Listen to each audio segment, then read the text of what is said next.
It's Friday. I'm Chloe Veltman here with NPR's Book of the Day podcast. On deck today, a pair of novels both related to the Second World War, Luis Alberto Urrea's Good Night, Irene and The Postcard by Anne Berest have another thing in common. They're both based on real-life characters and events. In a bit, we'll hear more about Urrea's intriguing book, inspired by his mother's contribution to a little-known piece of wartime history. She was part of a corps of women, widely known as the Donut Dollies, who drove around dispensing treats and good vibes to American troops.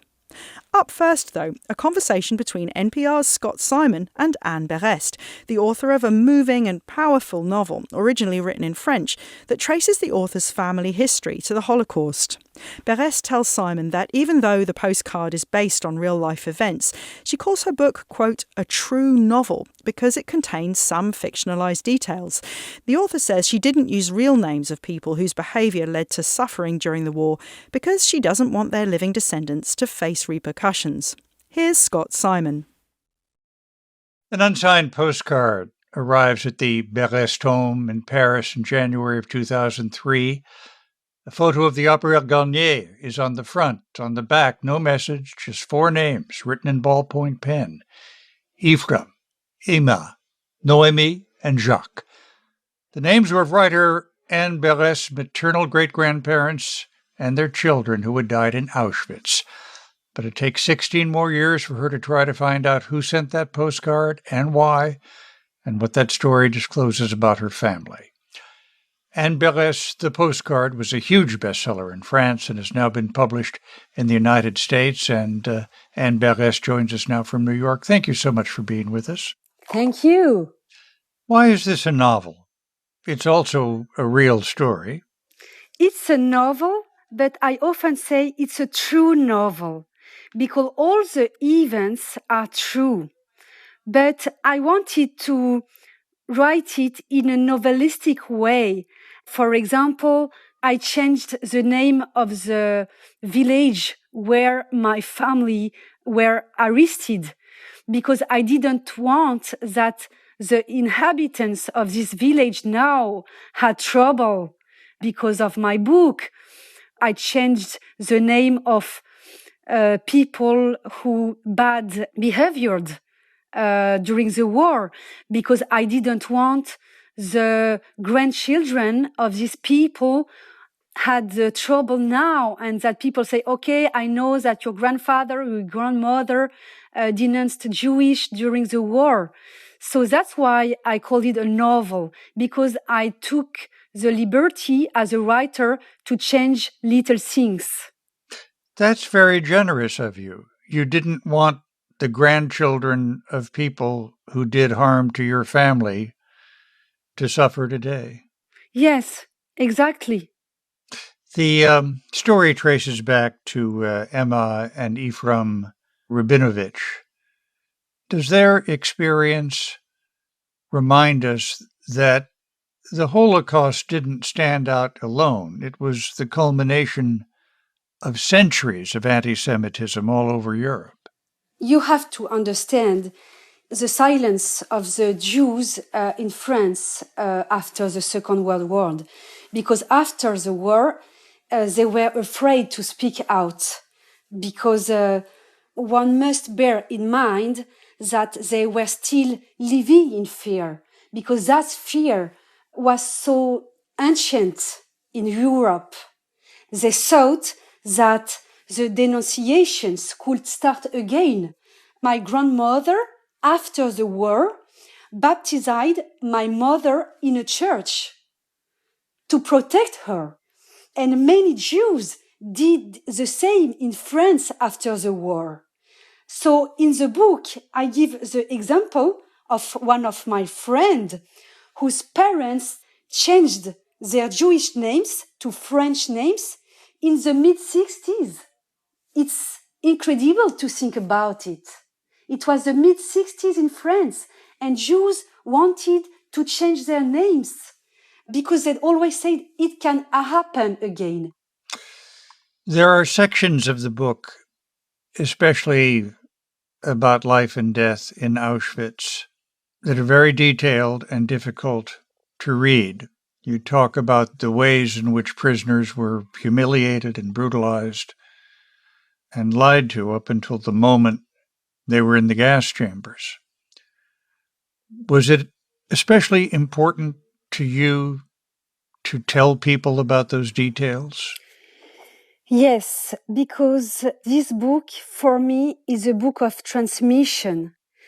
If a teenager today read a novel and he loves the novel, it means that one day he will open an historical book.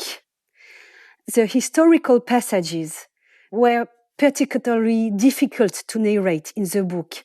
I'm not an historian, but I worked as an historian.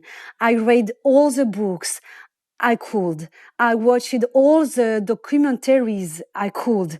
I want to say that there is not a single sentence in these passages that is invented.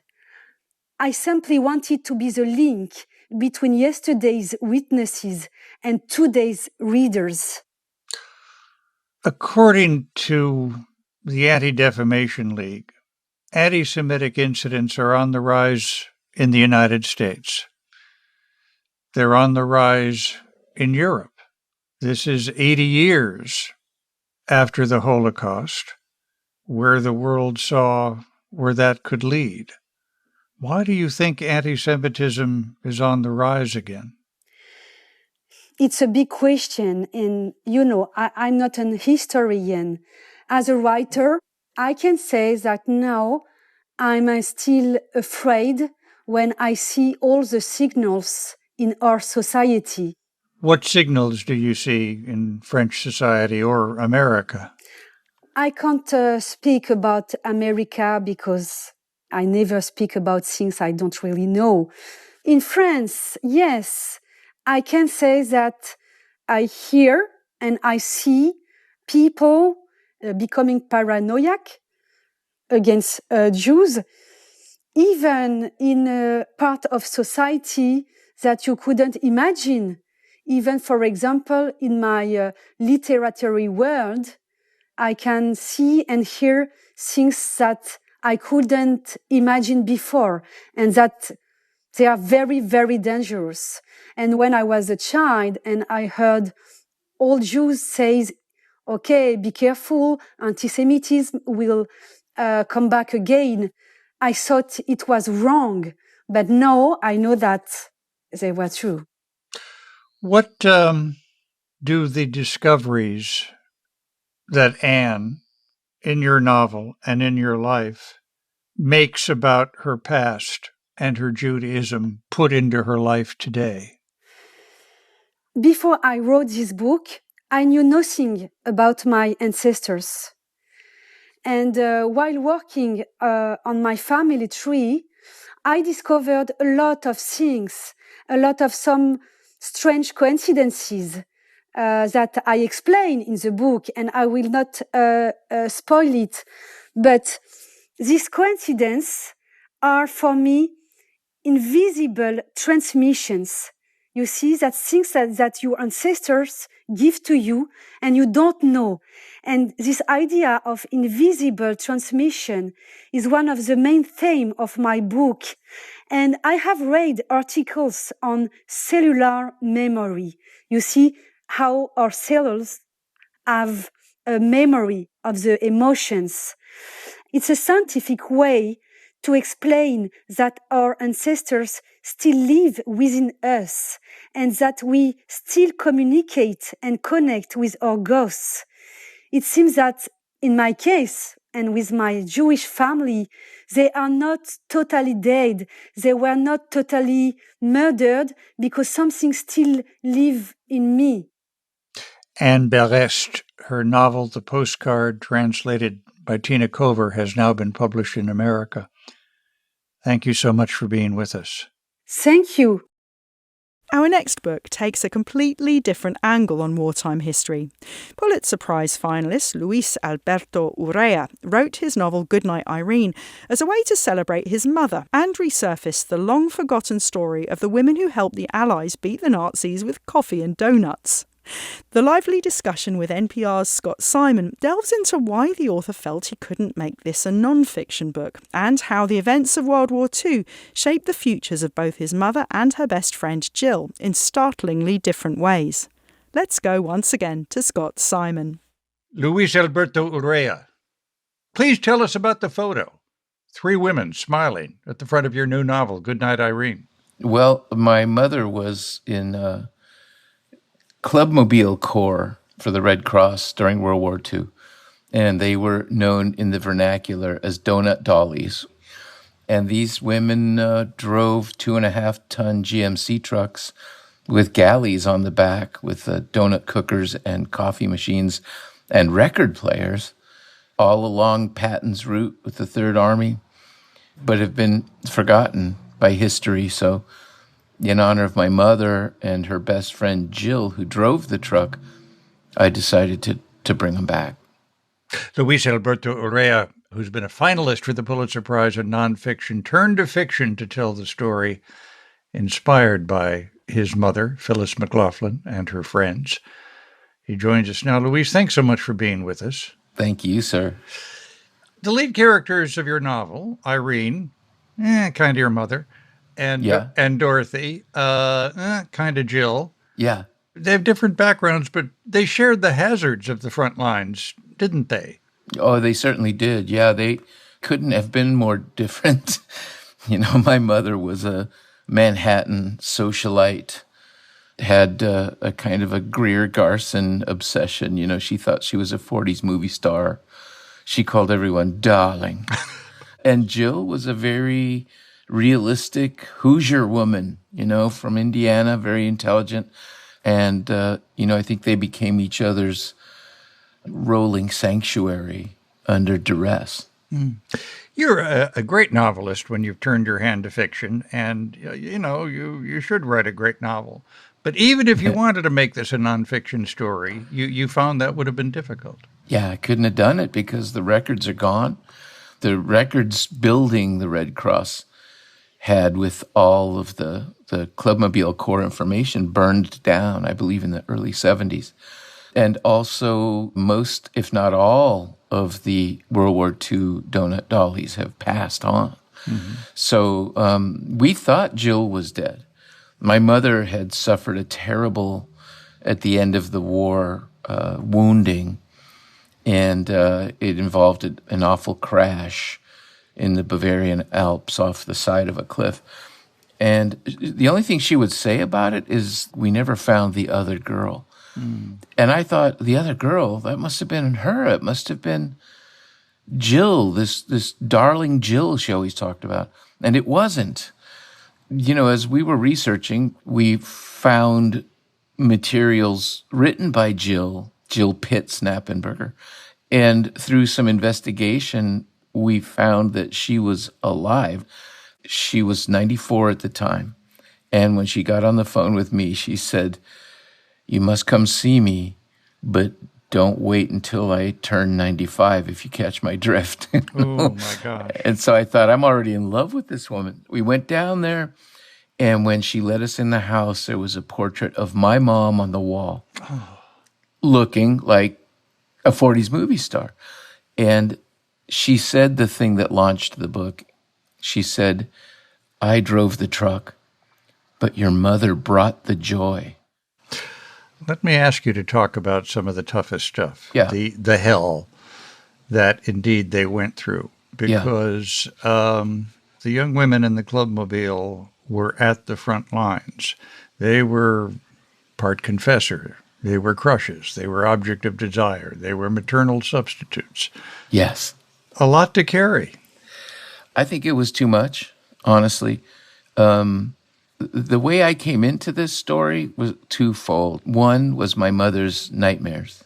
She had terrible nightmares, and she was scarred from her wounding at the end of the war.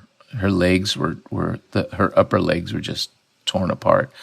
But the other thing was that she had an Army footlocker that the Army provided her, even though she was Red Cross. And within it was stuff that she had brought back from the war. and I had strict orders never to open it. And you know what it's like being a boy. As soon as mom's gone, you open the trunk. And inside was a folio of photos she had taken at Buchenwald. Patton asked them to accompany them to liberate Buchenwald. They didn't know what they were getting into. And she took photographs of the corpses on the ground.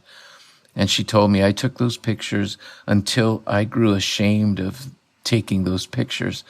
And she said, but I have been ashamed every day of my life since that I didn't keep taking pictures, that I stopped.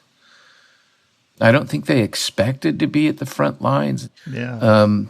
So, yeah, they saw everything, and they were, I think, expected to keep the boys hopeful, give them a taste of home. So, of course, coffee and donuts. They passed out chewing gum. They passed out candy bars. They sometimes brought mail. With that little record player, they would play the hits for them over the loudspeaker. And they were fully aware that many of those boys that they were flirting with or feeding, they would never see again. That they might be the last friendly faces those boys ever saw. And I think the toll of that was quite heavy. I mean, you carry that forever, don't you? There are different responses, which I find interesting. My mother was kind of destroyed by it, and I think it drove her mad by the end of her life. Jill was a completely different creature, had it together. Like I said, we met her when she was 94, she lived to 102.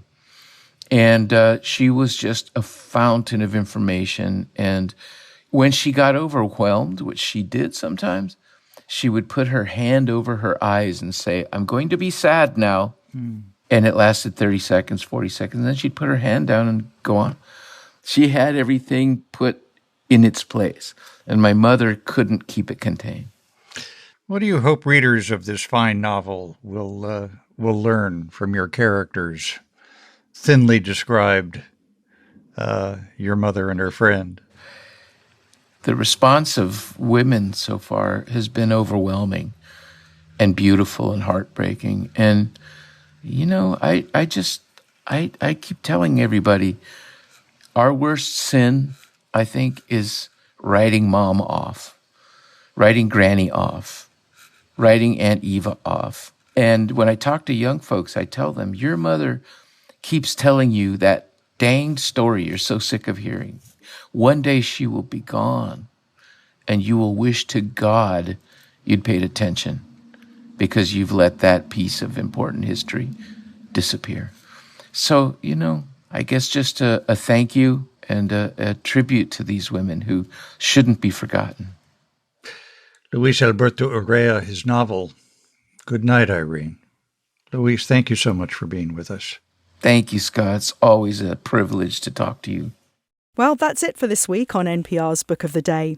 If you want more, you can sign up for our newsletter at npr.org/newsletter/books. I'm Chloe Veltman. The podcast is produced by Isabella Gomez Sarmiento and edited by Megan Sullivan. Our founding editor is Petra Mayer. The show elements for this week were produced and edited by Barry Gordimer, Rina Advani, Tinbeat Ermias, Lena Mohammed, Samantha Balaban, Ed McNulty, Danny Hensel, Shannon Rhodes, Gabriel Donatov, and Hiba Ahmad. Beth Donovan is our managing editor. Thanks for listening.